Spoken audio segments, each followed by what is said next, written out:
Betul, betul, Pater. Sekarang mereka pakai apa yang ditetapkan oleh otoritas. Mereka bilang Injil menurut Santo Markus. Pendeta, lu tahu dari mana itu Markus yang tulis? Injil menurut Matius. Ibu pendeta, lu tahu dari mana?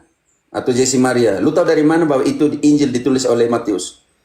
Kalau bukan gereja yang memberi nama itu. Otoritas yang menamakan Injil itu Matius punya.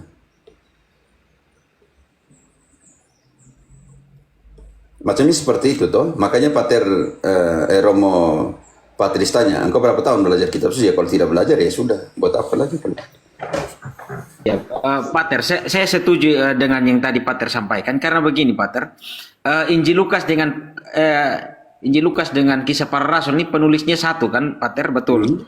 Dan tidak tahu siapa. Dan tidak tahu. Iya, ya. Lukas Ya. tidak omong, hanya Theophilus yang mulia. Lukas tidak pernah omong. Betul, Tetap betul, dia- Pater.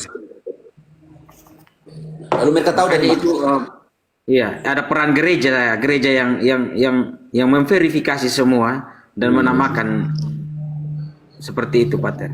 Makanya saya sepakat, Pater. Mereka tuh pakai enak ya, sudah siapkan semua. Pakai yang gereja berjuang. Ambil dari Korintus, ambil dari sini, disatukan. Pakai enak-enak. Pakai untuk mereka punya perut. Lalu framing gereja. Atau minim gereja yang Katolik, yang ini Katolola ke apa. Kamu pakai kitab suci. Kamu pakai bab-bab yang dibagi oleh Stephen Langton, kardinal, yang membagikan semua kitab suci dalam bab-bab. Kamu pakai ayat-ayat dibagikan oleh biarawan Katolik. Setelah itu mau framing lagi orang yang buat seperti itu. Itu kurang ajar sekali. Itu anak durhaka yang tidak tahu terima kasih ke orang tuanya. Makan tiap hari di rumah orang tua, makan dari hasil orang tua yang buat. Setelah itu bilang orang tua tidak bermoral. Orang tua tolol, namanya tolol toh. Tahu malu sedikit kah? Kamu pakai kitab suci yang dikanon perjanjian baru. Sama mau perjanjian baru ya. Dikanonkan oleh gereja Katolik. Untuk kamu punya perut, kamu punya keluarga, kamu punya rekening bank. Setelah itu yang mengkanonkan ini tolol. Berarti yang pakai itu semua ini tukang tolol semua yang pakai ini, yang bilang katolol tuh pakai ayat yang dibagikan oleh bab dan ayat yang dibuat oleh gereja Katolik, oleh magisterium, oleh bapak-bapak gereja. Setelah itu bilang katolol. Berarti yang pakai ini lebih tolol lagi, parah. Jadi pakai kitab suci yang dikanonkan oleh orang tolol ya sama parah sekali mereka ini kalau gitu. Betul, Pater. Alkitab, ya betul. Alkitab, Tritunggal, baptisan, ekaristi, iman rasuli, bahkan sampai hari raya itu kopi paste dari gereja Katolik, Pater. Ya Katolik menetapkan gereja hari Minggu. Kalau gitu pendeta kamu jangan ibadat hari Minggu, kamu pergi kerja toh kalau itu. Kalau libur Katolik yang Kamis Putih apa semua, kamu jangan libur kan, kamu tidak ada libur.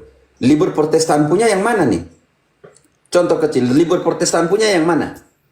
Di kalender Indonesia. Coba tunjukkan ada, satu Pater. libur Protestan. Tidak ada, Pater. Tidak ada. Kalau ada pendeta sini, ini kami punya pesta Protestan, Adventista punya. Tunjukkan mana libur Protestan di dalam kalender Indonesia. Hari buruh nih, 1 Mei kah?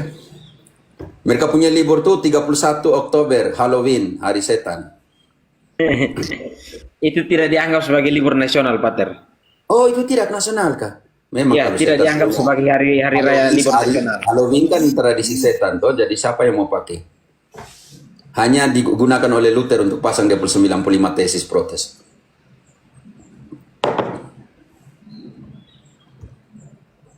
Ulang tahun setan itu 31 Oktober itu. Jangan marah ya. Mungkin teman-teman Protestan, saya omong seperti ini, kamu sakit tetapi tidak tertipu.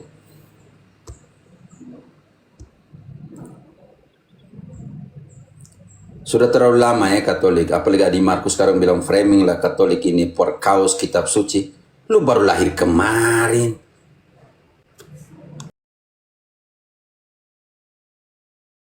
Lu pakai 27 kitab suci perjanjian baru itu nenek moyangmu yang buat kah?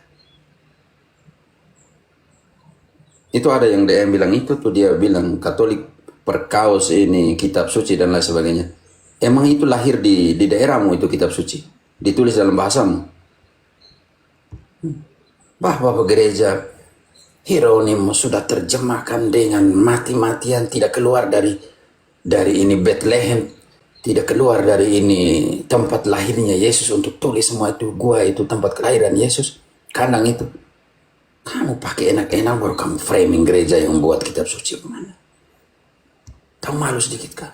Pendeta-pendeta yang pakai perjanjian baru tuh khotbah tentang Paulus, khotbah tentang ini supaya kamu uang.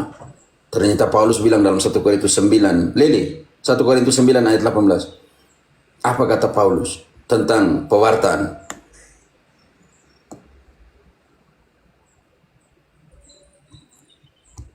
Lili.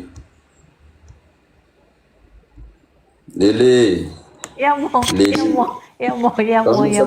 ini sudah menjadi berhala lagi, hanya patung sih, tidak bergerak. Maaf. 1 Korintus 1 Korintus 9 ayat 18. 1 Korintus 9 ayat 18. Kalau demikian, apakah upaku? Upaku ialah ini, bahwa aku boleh memberitakan Injil tanpa upah, dan bahwa aku tidak mempergunakan hakku sebagai pemberita Injil. Dengar itu semua itu, pendeta. Upahku adalah memberitakan Injil tanpa upah. Oi, kakak ganteng. Kakak ganteng ya. Oh ya, sekedar informasi ya. Ada kampanye ini tentang apa ya, dukungan motivasi untuk para Fratelli della Roya. Jadi misionaris, jadi teman-teman kalau ada yang mau bantu untuk lembaga pendidikan calon imam bisa hubungi kami, terutama di sini Pater Pamit. Untuk Pater Pamit ada 90-an novis untuk calon imam. Tolong teman-teman Indonesia, Paus Fransiskus pernah bilang, semua yang punya krisis panggilan, pergilah ke pulau-pulau kecil Indonesia. Indonesia sekarang menjadi produk panggilan urutan terbesar satu sekarang ya di dunia untuk kasus SPD. Untuk yang produk panggilan terbesar sekarang untuk SPD itu ada di Indonesia. Jadi teman-teman Indonesia jangan lupa bantu untuk mendukung. Waktu angkatan kami, angkatan KF Pamit itu di Lelero hanya SPD, Karmel dan Projo.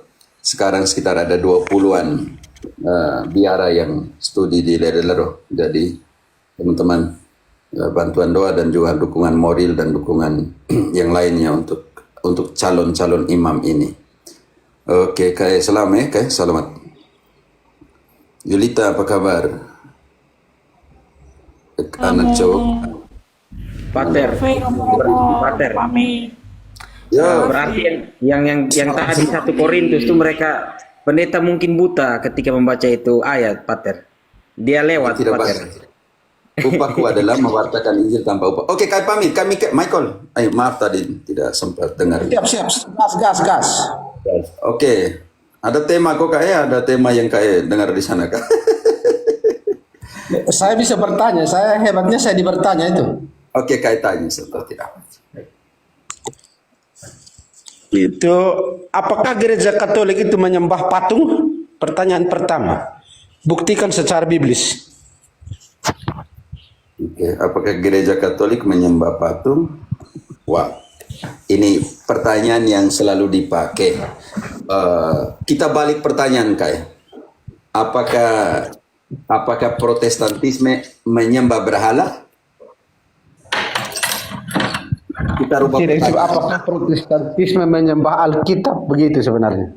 Oh, menyembah. Ya, karena bila kalau patung sama dengan penyembahan berhala, artinya Protestantisme menyembah berhala. Kita mulai dengan jawaban Santo Paulus. Oke, Efesus 5:5. Efesus 5:5.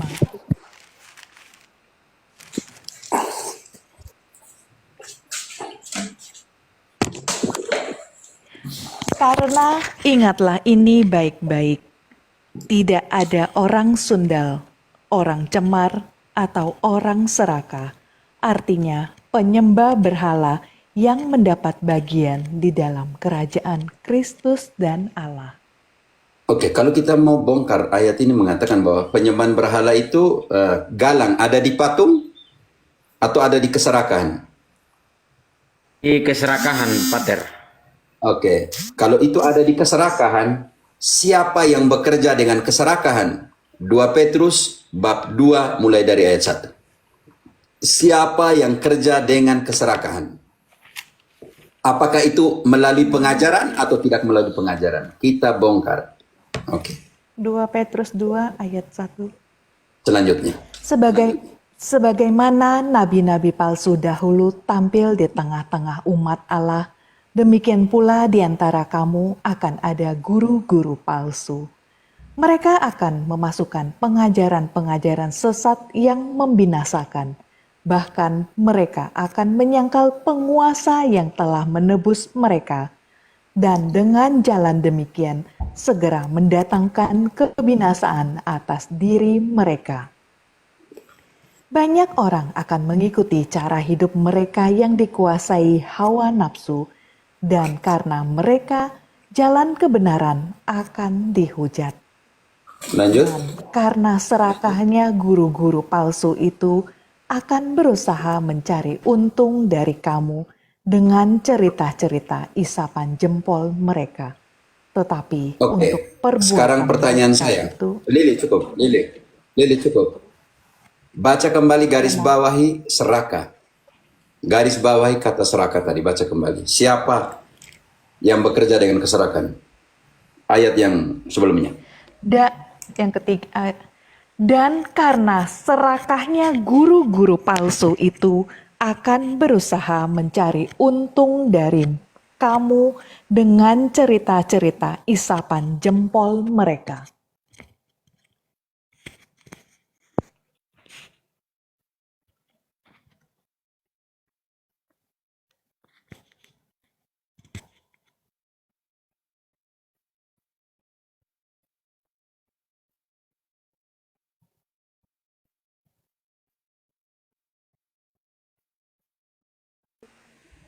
Oke, garis ulang kembali. Kemana ini? Tadi telepon masuk. Ulang kembali. Lili. Dan karena serakahnya guru-guru palsu itu akan berusaha mencari untung dari kamu dengan cerita-cerita isapan jempol mereka. Cukup. Jadi, kalau begitu, kayak kalau pertanyaan begitu, menyembah patung dan sebelum masuk ke patung, kita bongkar yang kita namanya penyembahan berhala rohani yang ditekankan oleh Paulus. Salah satu poin penting itu adalah keserakahan sebagai penyembahan berhala. Kalau kita bongkar, barusan kita bongkar dari 2 Petrus tadi, bahwa penyembahan berhala itu dilakukan oleh siapa? Kerakusan itu dilakukan oleh siapa? Oleh guru-guru Palsu. Yang memanfaatkan. yang memanfaatkan ajaran itu untuk kepentingan perut mereka. Roma 16 ayat 17-18. Siapa yang mengajarkan itu dan mengajar itu untuk apa? Untuk serakah atau tidak? Oke. Roma 16, 17, 18.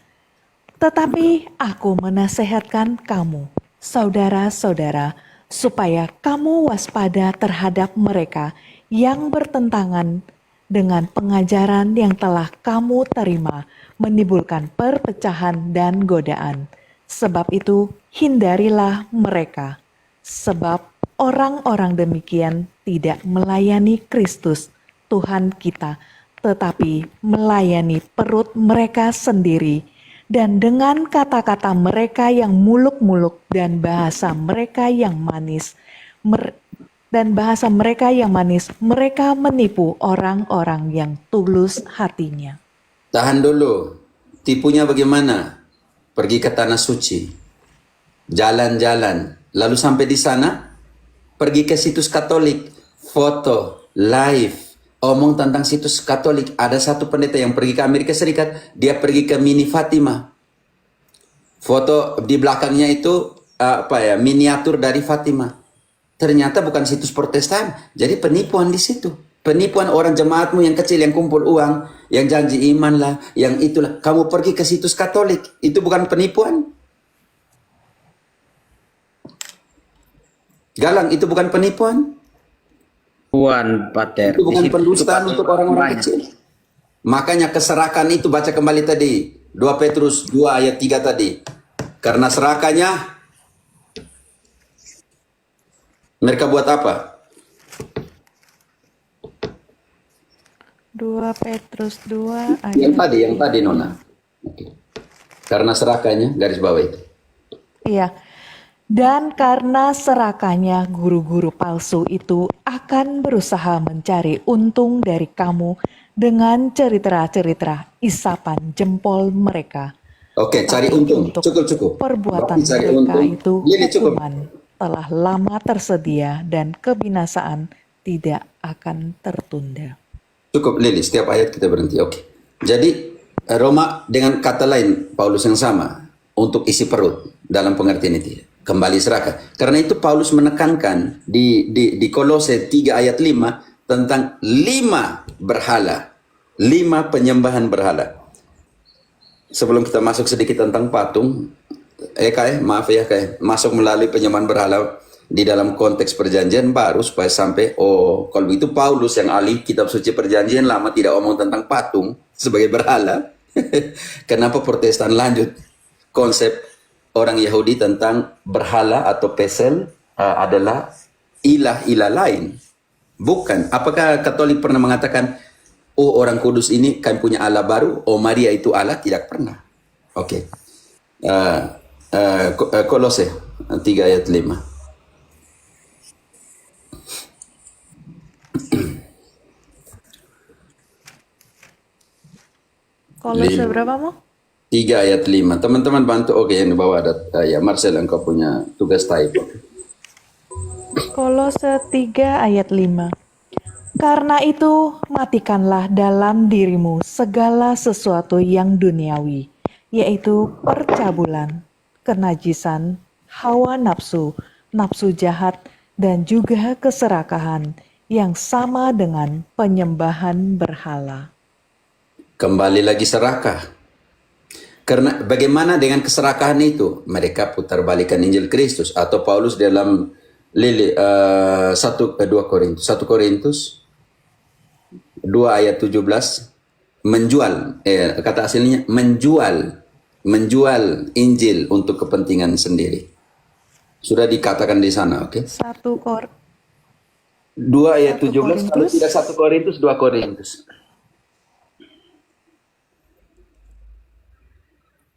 2 sampai 1 Korintus 1:17. 2:17 bab 2 2 sampai 1 Korintus bab 2 cuma sampai ayat 16 mau. kalau begitu 2 Korintusnya kalau nggak 1 Korintus. Begitu Ibu Lili. Iya baik Romo 2:17. Nah ya, sebab kamu tidak sama dengan banyak orang lain yang mencari keuntungan dari firman Allah. Sebaliknya dalam Kristus kami berbicara sebagaimana mestinya dengan maksud-maksud murni atas perintah Allah dan di hadapannya. Galang, cari untung di sini sama dengan serakah? Marcel.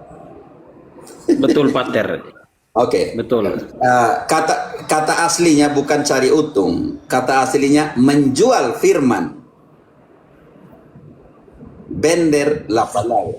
Jadi diterjemahkan ke Indonesia halus sangat halus, mencari untung. Tetapi sebenarnya kata aslinya adalah merkansia. Berarti menjadikan firman itu sebagai barang dagangan, itu yang dimaksudkan seperti itu di dalam Yunaninya, aslinya seperti itu, menjadikan firman sebagai barang dagangan.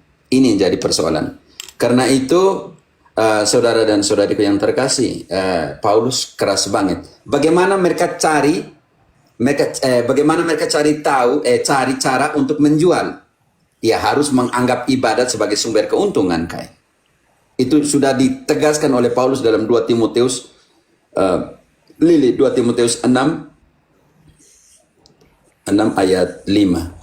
Ya, 6 ayat 5. 2 Timotius 1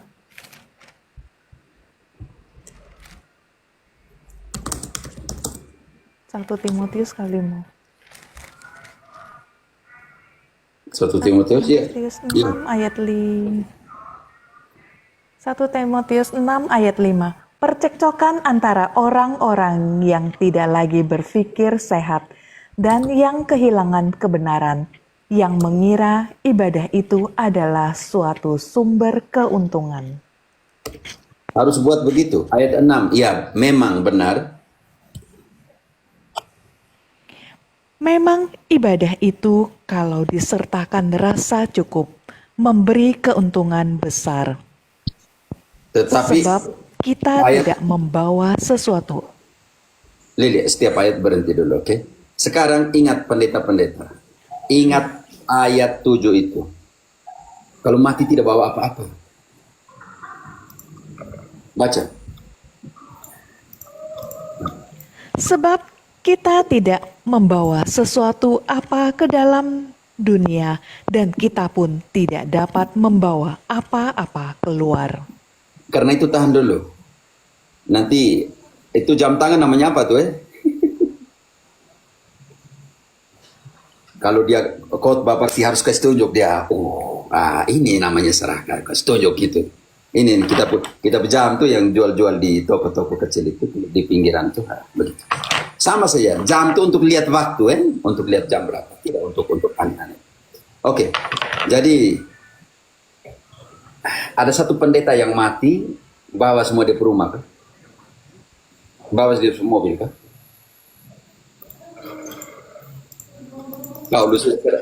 Paulus keras sekali di sini.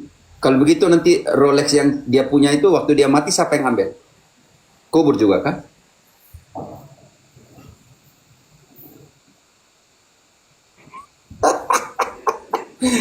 Karena itu Paulus bilang begini, rasa cukup itu apa ayat 8?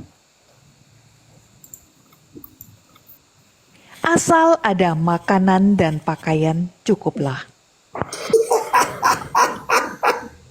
Yang cari untung tuh ayat 9. Baca baik-baik ayat 9 yang bukan cari untung. You bermute ya.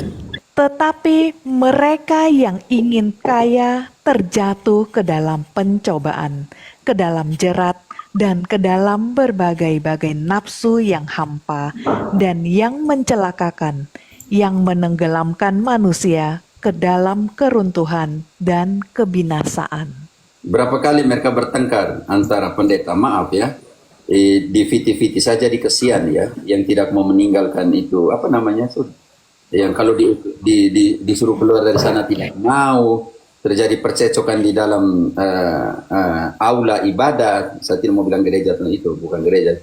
Oke, aula ibadat, ruangan itu bertengkar. Satu pendeta lagi khotbah diturunkan oleh pendeta lain. Itu kan bagaimana?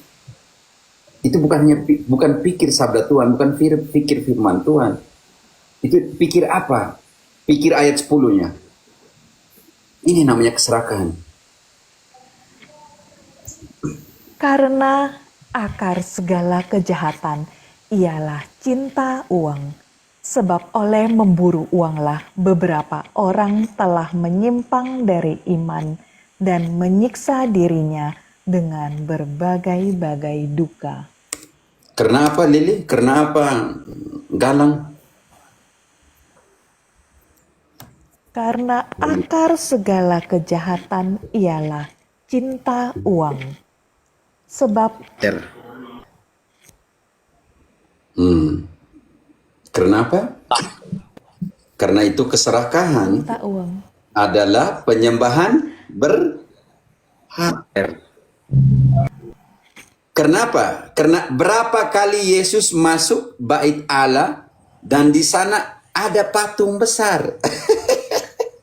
Dan Yesus tidak bilang, runtuhkan itu. Tidak ada.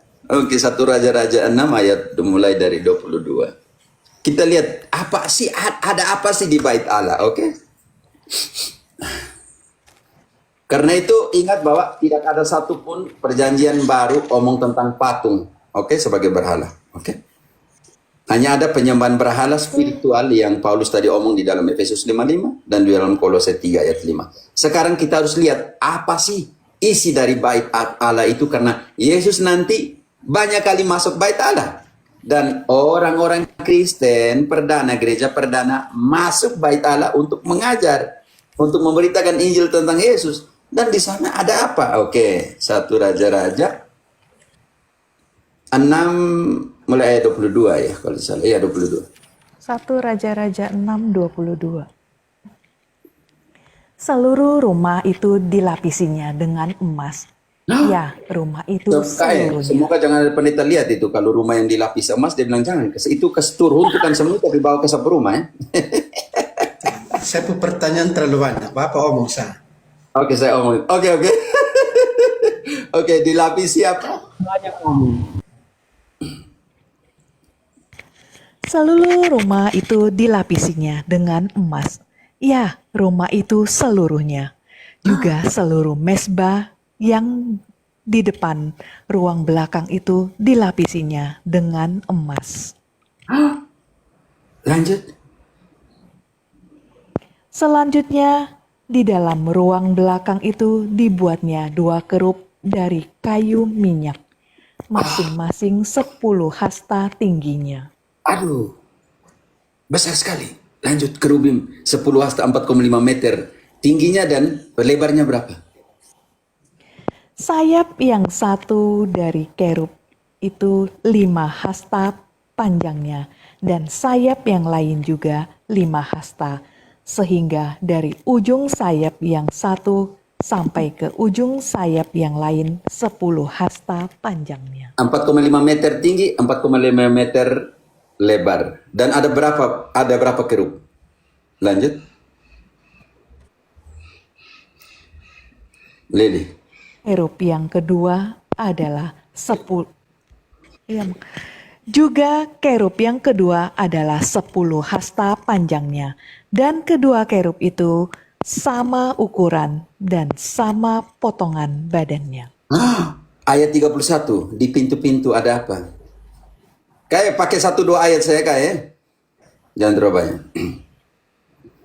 Nanti saya akan bertanya terus ini malam. Pagi-pagi. Oke. Biar Kak yang tanya, saya kasih Kak yang tanya malam ini. Oke, Lili 31 32-nya. Sebagai pintu masuk ke ruang belakang, dibuatnyalah pintu dari kayu minyak. Ambang dan tiangnya merupakan segi 5. Pada kedua daun pintu yang dari kayu minyak itu, ia mengukir gambar kerub, pohon kurma, dan bunga mengembang. Kemudian dilapisinya dengan emas juga pada kerub dan Dulu. Galang. Kalau ukiran kerub dan bunga-bunga dilapisi emas, itu jadi patung? Itu dikategorikan patung, Pater, karena 3 dimensi. Ada panjang, lebar, dan tinggi. Bayangkan kau lihat ini pendeta masuk bait suci dan di luar itu ada ini gambar patung emas kerubim itu di pintu itu. Mereka bilang begini, runtuhkan itu, rubuh itu, bawa ke sebuah rumah. Tidak, Pater. Yang saya bayangkan ketika para pendeta membawa jemaat mereka ke Yerusalem, Tanah Suci, lalu mereka Waktu itu masih ada bait suci. Bayangkan, waktu itu masih bait suci. Oke. Siap. Dan di Yerusalem Bayangkan, situ waktu itu masih ada bait patung. suci. Anggap saya masih ada bait suci. Ada bait suci tuh. Yang lihat pertama Apakah apa? mereka berani Di pintu berbicara mereka. seperti itu ke Pater? Saya agak ragu kalau mereka ngomong seperti itu tuh. Sekarang kita harus buktikan bahwa Yesus dan gereja perdana masuk bait suci. Ketika Yesus masuk bait suci, yang pertama dia dilihat di pintu adalah patung emas kerubim. Ketika dia masuk di dalam, dia akan melihat apa? Patung kerubim 4,5 meter lebar, 4,5 meter tinggi. Dia lihat juga tabut perjanjian, yang di atas tabut perjanjian itu adalah 2 patung kerubim. Di seluruh dinding, kalau kita baca semua tadi dari 22 sampai 32, di seluruh dinding bait suci itu, tiang-tiangnya ada ukiran kerubim dan dilapisi emas. Dan sekarang pertanyaan kita, para pendeta, Yesus masuk bait suci atau tidak? Yang dia suruh robohkan itu patung-patung atau apa? Ini harus kita lihat. Matius 21 ayat 12.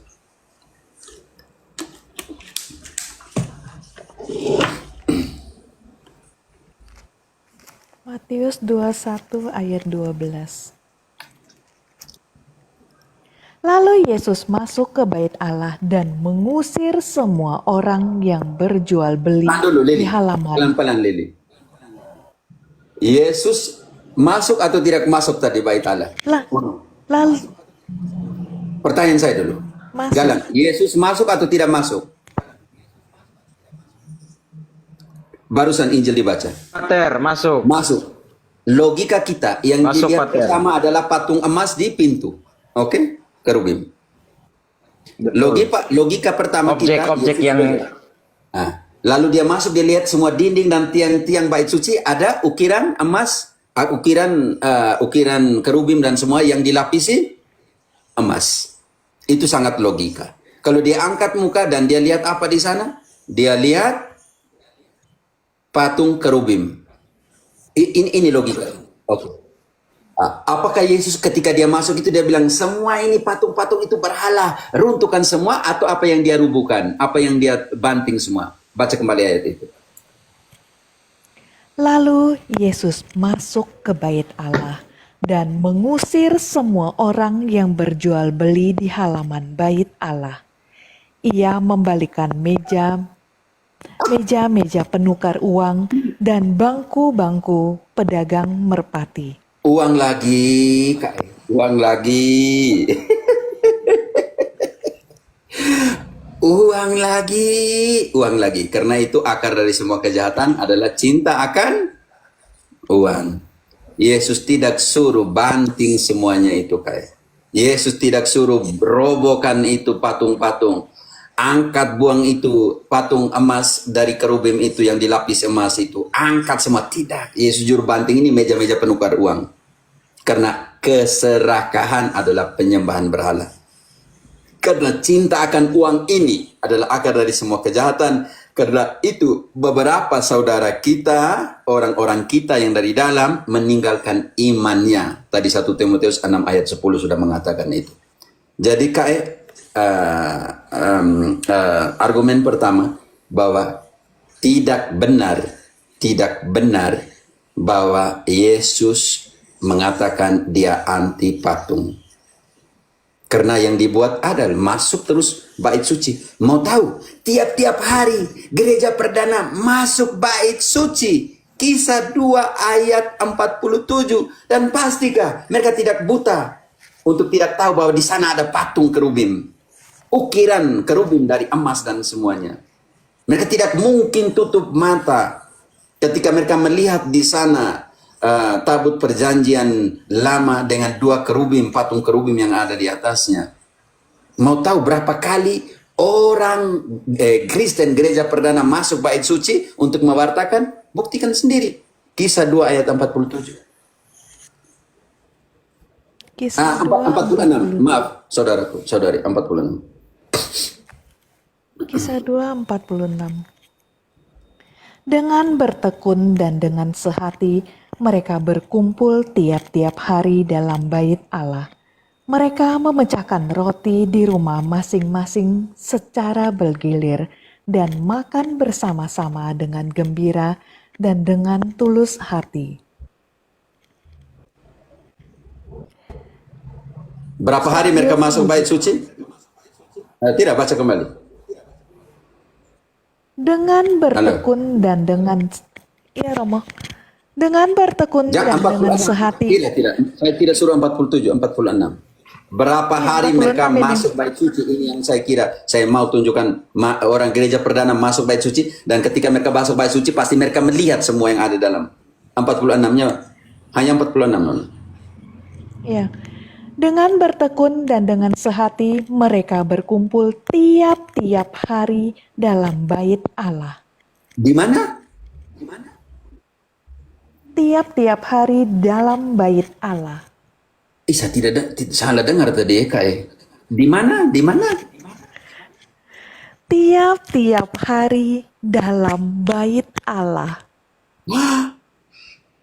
Tiap hari dalam bait Allah. Berarti ketika mereka masuk bait Allah, teman-teman, apa yang mereka lihat? Yuli. Protestan ini aneh-aneh. Kerubim. Ya Rubin. Hanya karena mereka mau supaya iman Katolik itu dipelintir oleh mereka selalu pakai Keluaran 20 ayat 4 dan 5, tetapi tidak bayar ayat 3. Keluaran 20 hanya 45 kayak penjelasannya di ayat 3, mereka tidak mau baca. Ini yang comot-copot suka-suka. Keluaran 20 ayat 4 dan 5. dan 5 ya Mo. Yuk.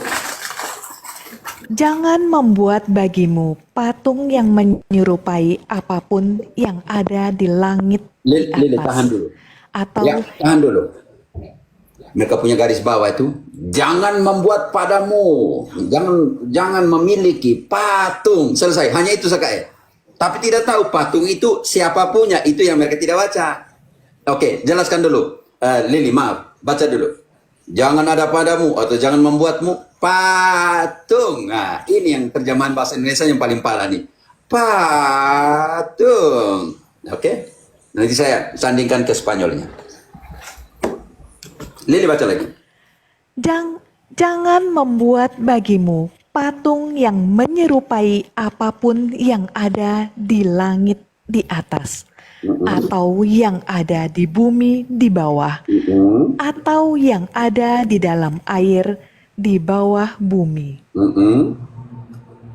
Oke, berhalanya di Jangan sini ayat 5, ayat 4 sudah tadi, 5 sekarang.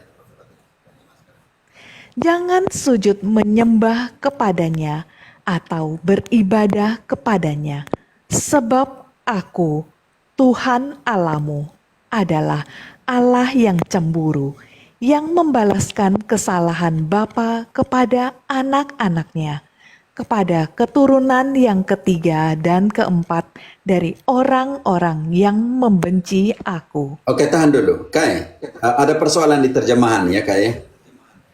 Kalau di Spanyol itu sangat jelas, di ayat 3 dia mengatakan begini. Kalau di Indonesia,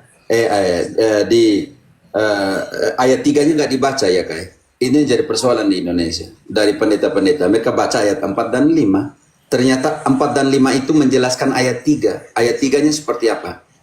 Lili. Ganti Allah itu dengan ilah supaya membedakan. Oke, Lili. Allah dengan apa? Ilah. Ilah. Karena kelihatan kedengaran yang sama. Kan orang tidak dengar, lihat orang tidak dengar huruf besar dan kecil. Orang dengar ya, apa yang bunyi. Oke. Jangan ada padamu ilah lain di hadapanku.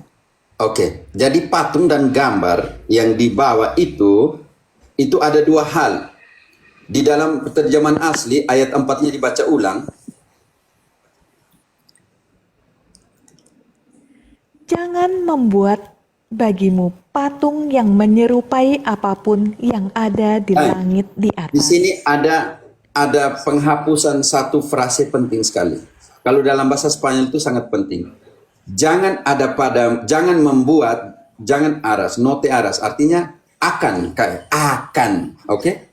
Tapi di sini tense-nya hilang juga. Di sini dikatakan no tendrás otro, jangan engkau akan memiliki seperti itu, kayak. Jangan engkau akan membuat, dia tidak telah membuat tetapi akan, larangan itu, oke? Akan membuat patung, eskultura itu bukan hanya patung, kayak ukiran dan semua, dan gambar. Yang kata gambar ini dihilangkan, kayak. Jadi di situ ada dua hal yang Lili baru baca tadi, seolah-olah hanya patung, ternyata di situ ada gambar juga. Lili, engkau bacakan tadi yang teman-teman dengarkan. Yuli, engkau tidak akan dengarkan itu. Yuli, tak engkau sandingkan ke TB2. Apakah di situ ada kata gambar atau tidak di terjemahannya?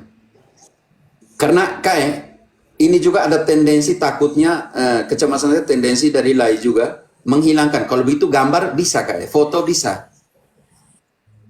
Sedangkan kalau kita lihat terjemahan asli saya pakai interlinear, tolong Keluaran 20 ayat 4. Keluaran 2 ayat 4. Keluaran 20. Keluaran 20 ayat 4, sis. 24 interlinear. Ini penting sekali teman-teman supaya tolong bantu.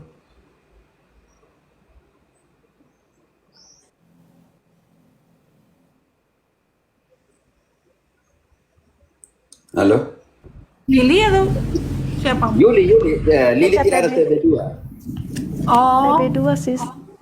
aku pikir Lili ngetik-ngetik komputer 20, Keluaran 20 ya mau ayat 4. Ayat 4.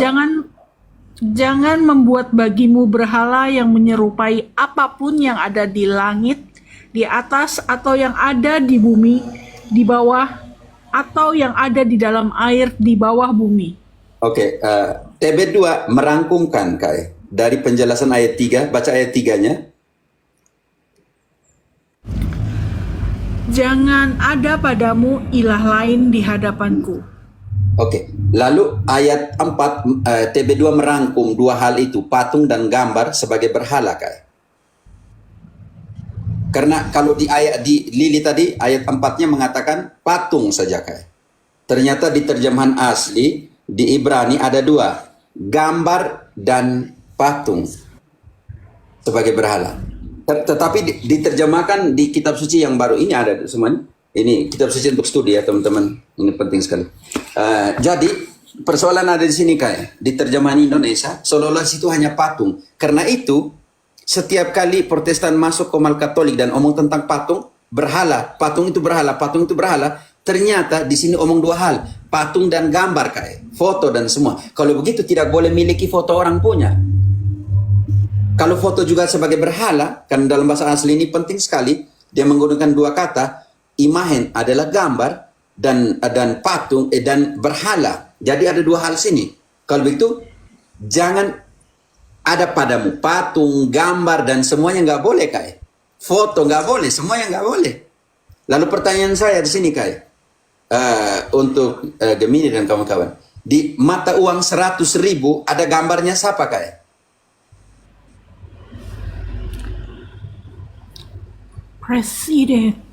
Presiden. Kalau ada gambarnya presiden, memiliki gambar ini adalah penyembahan berhala dalam konteks Protestantisme. Kalau begitu, suruh pendeta-pendeta tuh, kumpulkan semua yang 50.000, yang 20.000, yang 10.000, yang 100.000, yang ada gambar-gambar orang tuh kasih ke saya. Karena itu berhala tidak boleh. Tidak boleh pendeta-pendeta punya gambar satupun, karena di situ hanya bukan untuk patung. Patung dan gambar.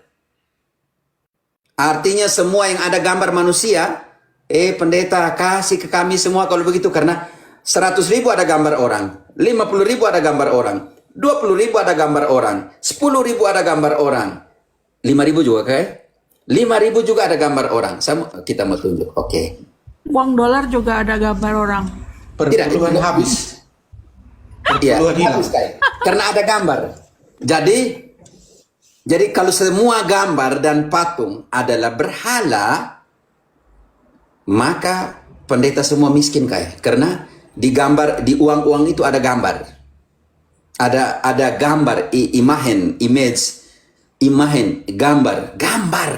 Larangan itu jangan ada padamu gambar dan patung. Artinya gambar juga. Pendeta-pendeta kasih sini hari ini saya dapat banyak juga mau saya bagi semua yang pendeta dapat di sana, karena itu uang kertas itu ada berhala, makanya tidak boleh mereka pakai. Kasih semua toh, kasih semua. Dan lucunya kan, 40-an. ketika Yesus tanya, gambar dan tulisan siapa? Ketika bayar pajak, gambar dan tulisan siapa? Jawab para rasul. Kaisar. Saya belum dengar kayak gambar apa dan tulisan apa? Kaisar. Kaisar. Gambar dan tulisan siapa ini? Dan kepada Kaisar berikanlah kepada siapa? Markus 12 kalau nggak salah ya. Markus 12 12 coba 15 kalau tidak 16 ya. Gambar dan tulisan siapa? Berarti kalau dia anti gambar, anti patung, dia bilang, "Hey, itu semua berhala." Nanti kita lihat. Dia bayar pajak pakai uang yang bergambar siapa, oke? Markus 12 ayat 16. Lalu mereka bawa. Maka ia bertanya kepada mereka, gambar dan tulisan siapakah ini? Jawab mereka, gambar dan tulisan Kaisar. Lalu baca Nona. Lanjut. Lalu kata Yesus kepada mereka, Itu berhala atau bagaimana? berikanlah kepada Kaisar apa yang wajib kamu berikan kepada Kaisar, dan kepada Allah apa yang wajib kamu berikan kepada Allah. Lanjut. Mereka sangat heran mendengar dia. Yesus bilang, itu gambarnya Kaisar, itu berhala. Itu yang kamu tidak tolak, toh? Bagaimana Yesus anti gambar, anti patung? Dia masuk bait suci. Dia bilang uang dan tulisan siapa? Dan dengan ini dia bayar pajak atau tidak? Ini juga kita harus bongkar. Oh, Yesus bayar pajak atau tidak? Matius 17 ayat 24. Karena gambar dan tulisan Kaisar, Yesus gunakan mata uang ini untuk bayar pajak tidak? Matius 17:24. Ketika Yesus dan murid-muridnya tiba di Kapernaum, datanglah pemungut bea bait Allah kepada Petrus dan berkata, "Apakah gurumu tidak membayar bea 2 dirham itu?" Jawabnya, "Memang membayar." Dan ketika Petrus masuk ke rumah, Yesus mendahulunya dengan pertanyaan, "Apakah pendapatmu, Simon? Dari siapakah raja-raja dunia ini memungut bea dan pajak?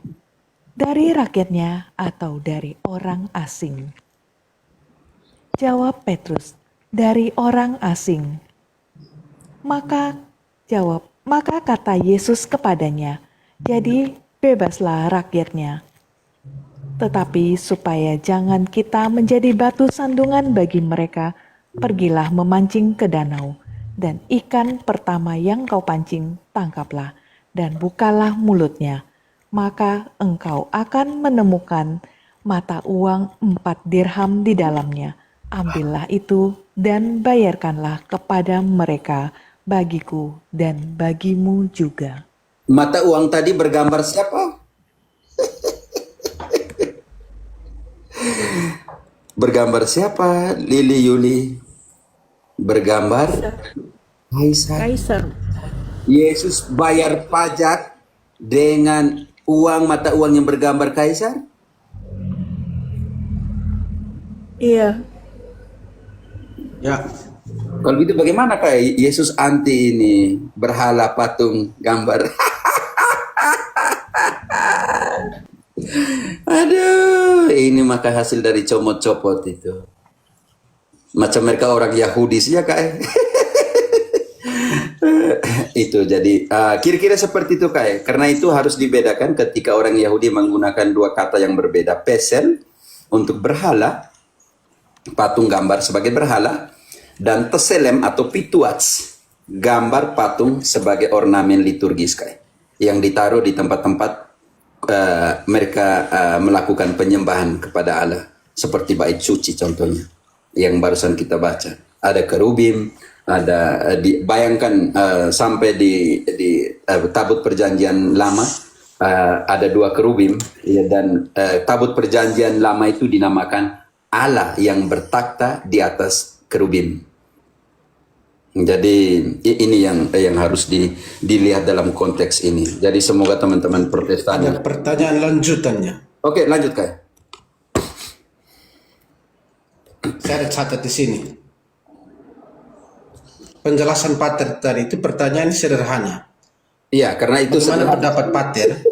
Apakah perpuluhan itu juga merupakan bagian dari penyembahan berhala? Karena itu tergolong dalam cinta uang. Oke. Karena ada ajaran yang mengatakan bahwa semakin banyak memberi akan semakin banyak mendapat rahmat yang dihadiahkan Allah secara cuma-cuma. Maka Anda sebagai seorang Kristen harus memberi perpuluhan. Semakin Anda memberi, Allah memberikan rahmat. Silakan, Romo. Kita harus garis bawah di kata perpuluhan. Ingat bahwa sangat berhubungan dengan agama yang murni dan imakulata. Okay. Itu sangat penting. Agama yang murni dan imakulata itu seperti apa? Oke. Jangan engkau curi hak mereka supaya agamamu tetap imakulata dan murni. Mau tahu teman-teman apa itu agama yang murni dan imakulata? Lili, ibadah diganti dengan agama. Yakobus 1 ayat 27. Kita lihat dulu, dan siapa yang mempunyai hak terhadap persepuluhan itu, kan? Jerry, selamat Jerry, saudara nih. Sulama ya tidak naik room nih, tapi leok nih. Oke, Lili, Yakobus 1:27. Yakobus 1:27. Ibadah diganti apa mau agama ya? Agama. Agama yang murni dan yang tak bercela di hadapan Allah Bapa kita ialah mengunjungi yatim piatu dan janda-janda dalam kesusahan mereka dan menjaga supaya dirinya sendiri tidak dicemarkan oleh dunia. Ada situ pergumulan batin di situ dari Protestantisme. Mereka mau supaya dirinya tidak dicemarkan oleh dunia, kayak. Tetapi ada persoalan di sini. Mereka lupa bagian pertama. Agama yang murni adalah jangan kau lupakan janda dan anak yatim piatu. Sekarang kenapa Yakobus menggaris bawahi anak yatim piatu dan janda? Karena mereka yang mempunyai hak persepuluhan. Bilangan 26 ayat 12-13. Siapa yang mempunyai hak persepuluhan? Bilangan 26 12-13.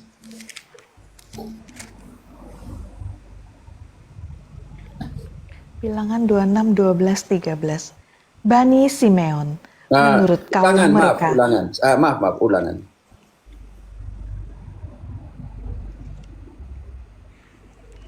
Ulangan. Emo. Iya, toko Mama Lauren. Berarti saya berhak dapat persepuluhan. Iya, kalau engkau orang Yahudi. Oke. Ulangan 26, 12, 13. Maaf. Ulangan 26, 12, 13. Apabila dalam tahun yang ketiga, tahun persembahan persepuluhan, Tahan dulu. engkau sudah selesai Tahan dulu. Kayak persepuluhan itu dibayar pada tahun yang ketiga. Bukan dalam bentuk uang. Nanti kita lihat sedikit dari hasil tanah, kayak. Dari kalau memang contohnya tanam jagung, bawa jagung. Tanam pisang, bawa pisang. Kalau piara domba, sapi, ambil persepuluhan dalam tahun ketiga untuk bawa sapi dan domba. Berarti yang saudara-saudara kalau mati-matian persepuluhan perjanjian lama untuk pendeta, kalau orang contohnya dia ini kayak dia ada ini tempat ini namanya apa itu pembiakan keong keong begitu keong mas. Berarti hasilnya dia timbang semua persepuluhan dari keong itu bawa ke rumahnya pendeta, jangan bawa uang. Tidak ada bilang bawa uang. Stres pendeta dikasih keong. Iya, contoh kita pakai contoh atau kita langsung contoh seperti itu. Nah, contoh seperti itu. Kalau piara babi, dia ambil 10% babi, dia bawa ke sana. Jadi hidup-hidup ya kak ya, hidup-hidup. Jangan mati, jangan bunuh karena di situ harus, bahkan rumahnya pendeta penuh dengan babi karena berapa jemaat di situ yang piara babi. Contohnya seperti itu. Contoh kecil ya teman-teman. Karena itu dalam tahun yang ketiga, tahun persepuluhan, sudah ada praktik korup kak ya. Ada di situ ada praktik korup sudah dari zaman Abraham kak ya. Makanya Allah bilang tidak bisa kasih uang. Kasih apa yang kamu tanam, apa yang kamu pelihara. Ambil di situ.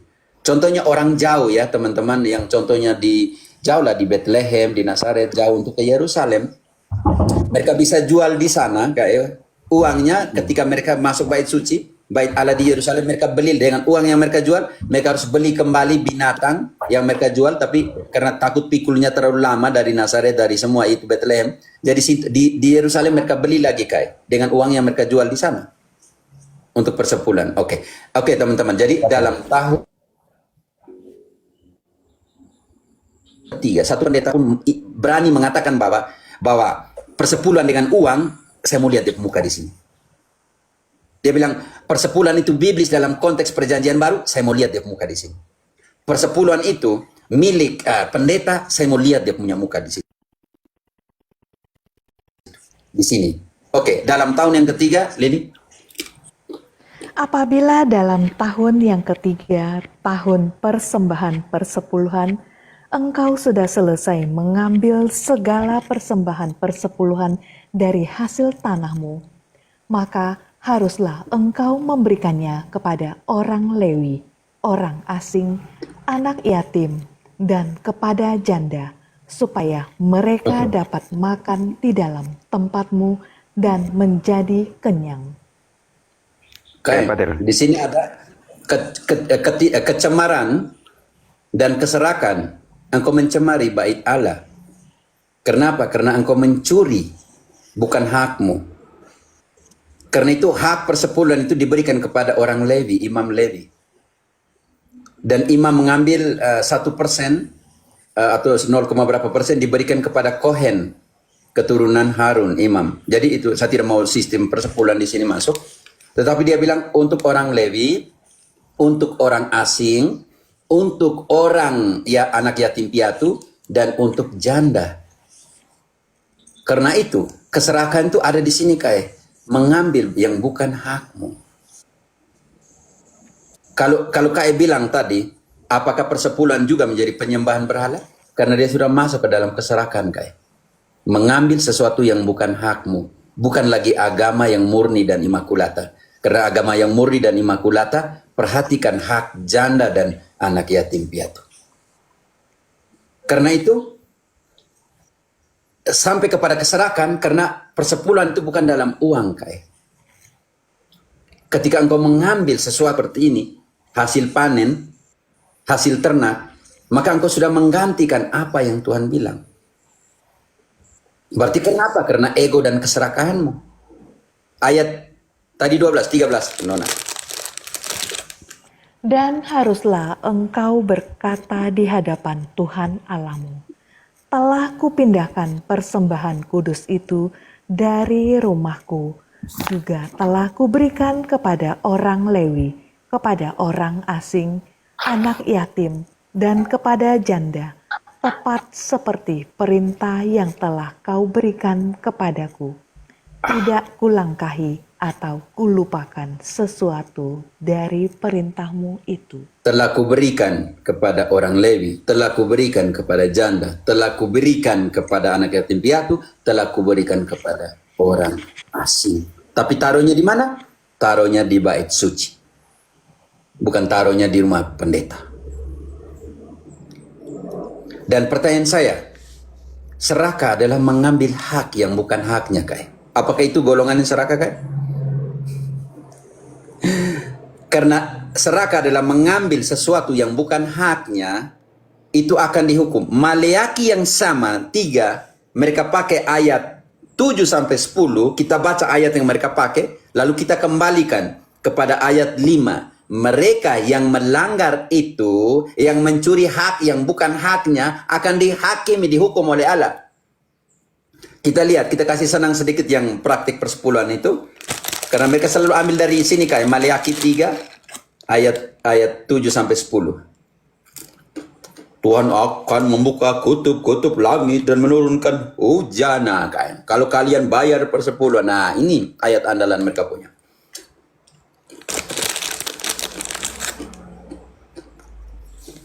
Lili, Apa lagi cari? perjanjian lama Maleakhi Iya, Maleakhi 3 ayat andalan persepuluhan untuk Protestan. Maleakhi 3 ayat 10 ya, Mo? Ayat 7 sampai 10. Ayat 7 sampai dengan 10. Sejak zaman nenek moyangmu, kamu telah menyimpang dari ketetapanku dan tidak memeliharanya. Kembalikanlah kepadaku, maka aku akan kembali kepadamu, firman Tuhan semesta alam. Tetapi kamu berkata, dengan cara bagaimanakah kami harus kembali? Bolehkah manusia menipu Allah? Namun kamu menipu aku. Tetapi kamu berkata, dengan cara bagaimanakah kami menipu engkau? Mengenai persembahan persepuluhan dan persembahan khusus, kamu telah kena kutuk. Tahan dulu, Tetapi Lili. kamu- Lili. Lihat saudara-saudaraku yang tidak bayar persepuluhan kena kutuk. Karena Tuhan dalam Maleakhi 3 ayat 7, 8 ini mengatakan bahwa kamu telah mencuri dari Allah. Dengan cara apa kami mencuri? Haleluya, amin, haleluya, amin, puji Tuhan, amin, amin, Persembahan haleluya. persepuluhan dan persembahan khusus yang mereka namakan janji iman. Kamu telah mencuri dari Allah. Karena itu kamu telah dapat kutuk. Lanjut sedikit ayatnya. Ayat 10 itu saya mau lihat. Bawalah seluruh persembahan persepuluhan itu ke dalam kemah perbendaharaan, supaya ada persediaan makanan di rumahku, dan Tahan. ujilah aku. Tahan. Tujuan dari persepuluhan adalah supaya ada makanan di kemahku, di rumahku. Bukan supaya ada mobilnya pendeta. Bukan supaya ada Rolexnya pendeta. Bukan supaya ada makanan di rumahku. Untuk orang yang membutuhkan tadi, janda, yatim piatu, orang asing, orang Lewi. Lanjut.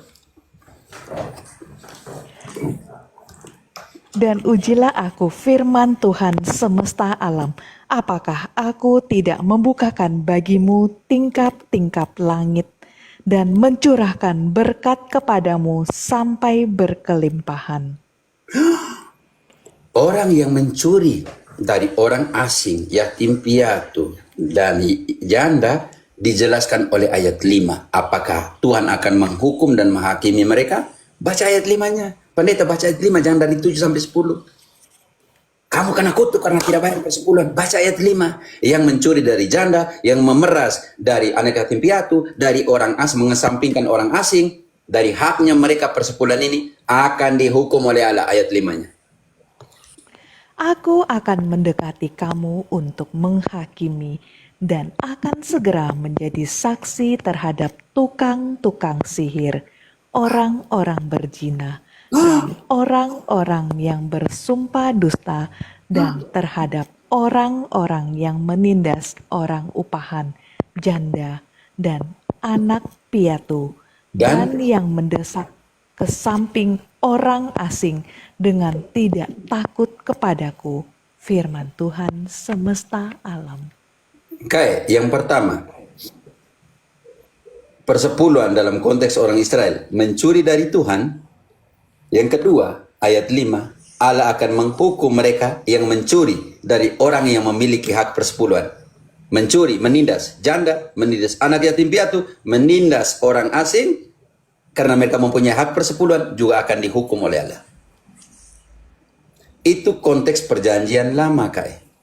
Yang ke poin ketiga, kalau Kai bilang persepuluhan adalah penyembahan berhala juga, itu masuk kategori keserakan. Kenapa? Karena di dalam perjanjian baru, hak persepuluhan itu untuk ritus Melkisedek, bukan untuk ritus Lewi. Karena itu siapa yang lebih berhak mendapat persepuluhan? Pendeta atau yang melanjutkan ritus Melkisedek? Oke, sekarang kita harus bongkar. Di dalam Ibrani 7 mulai dari ayat 1 kita akan menemukan konteks bahwa Abraham memberikan persepuluhan kepada Melkisedek. Karena itu, kayak keserakan juga dalam kategori adalah merampas hak yang bukan menjadi hak saya. Pendeta yang mempraktikkan persepuluhan. Persepuluhan itu bukan kamu punya hak.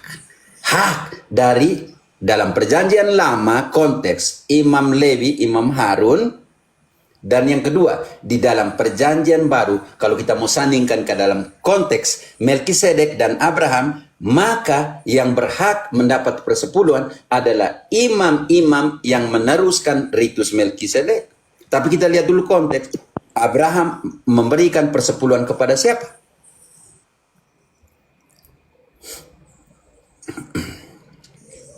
Ibrani 7 ayat 1. Sebab Melkisedek adalah Raja Salem dan Imam Allah yang Maha Tinggi. Ia pergi menyongsong Abraham ketika Abraham kembali dari mengalahkan raja-raja dan memberkati dia. Kepadanya pun Abraham memberikan 1/10 dari semuanya. Oke, tahan dulu. Teman-teman yang naik langsung mute ya, karena kalau tidak mengganggu sekali. Engkau bisa mute kan? Ke saya mute kan nggak bisa nih. Oke. Jadi Abraham memberikan apa tadi? Lili? Memberikan 1/10 dari semuanya. Memberikan 1/10 dari semuanya. Kepada siapa diberikan? Menurut arti namanya Melkisedek adalah Tidak usah di situ. Oh, tidak. Lili, kepada siapa Abraham memberikan persepuluhan? Itu pertanyaan saya. Kepada Abraham. Kepada Abraham. Maaf, kepada Melkisedek. Engkau nih bagaimana? Engkau nih. Maaf Romo, maaf. Jadi kayak Abraham memberikan persepuluhan kepada siapa? Melkisedek. Sekarang kita harus tahu Melkisedek itu siapa. Engkau tahan di situ, bongkar Kejadian 14 ayat 18. Jangan dulu tutup Ibrani tadi. Sekarang kita harus tahu Melkisedek itu siapa. Oke. Imam atau pendeta kayak? Imam atau pendeta? Keserakan artinya merampas yang bukan hak saya. Oke. Sekarang di mana mau Kejadian? 14-18. Kejadian 14. 18. Siapa itu Melkisedek? Karena dia dapat persepuluhan dari Abraham. Tapi siapa itu Melkisedek? Pendeta? Oh, pendeta perempuan atau siapa? Melkisedek, Raja Salem, membawa roti dan anggur. Ia seorang imam Allah yang Maha Tinggi. Cukup. Dia seorang imam Allah yang Maha Tinggi. bukan pendeta. Artinya kita kembali ke Ibrani. Engkau tutup. Oke, baca kembali ayat 1. Jadi kita harus tahu Melkisedek itu siapa dan Abraham memberikan kepada siapa. Oke. Sebab Melkisedek adalah Raja Salem dan Imam Allah yang Maha Tinggi. Lanjut. Dia menerima apa? Ia pergi menyongsong Abraham ketika Abraham kembali dari mengalahkan raja-raja dan memberkati dia. Lalu apa yang dibuat oleh Abraham? Kepadanya pun Abraham memberikan 1/10 dari semuanya. Oke, tahan dulu. Abraham memberikan ke Melkisedek yang adalah imam dari Allah yang Maha Tinggi 1/10 dari kepunyaannya. Yang itu yang pertama. Sekarang kita harus tahu, loncat ke ayat 11. Apakah ada imamat menurut ritus Melkisedek di dalam perjanjian baru? Ayat 11-12-nya, Nona. Karena itu, andai kata oleh imamat Lewi telah tercapai kesempurnaan, Sebab karena imamat itu umat Israel telah menerima Taurat. Apakah sebabnya masih perlu seorang lain ditetapkan menjadi imam besar menurut peraturan Melkisedek dan yang tentang dia tidak dikatakan menurut peraturan Harun? Lanjut. Perubahan imamat, perubahan hukum Jikalau- Taurat. Lili, lanjut. 12-nya. Sebab jikalau imamat berubah dengan sendirinya, akan berubah pula hukum Taurat itu. Persepuluhan bukan lagi kepada Harun, melainkan kepada ritus kayak Melkisedek. Ayat 21. Dan engkau adalah imam sampai kapan? Sampai datangnya Luther yang menggantikan persepuluhan kepada para pendeta? Ataukah engkau adalah imam sampai kapan? Ayat 21. Ritus Melkisedek ini sampai kapan? Tetapi ia dengan sumpah diucapkan oleh dia yang berfirman kepadanya. Tuhan telah bersumpah dan ia tidak akan menyesal. Ia adalah, saya ulang. Tetapi ia dengan sumpah diucapkan oleh dia yang berfirman kepadanya. Tuhan telah bersumpah dan ia tidak akan menyesal. Engkau adalah imam untuk selama-lamanya.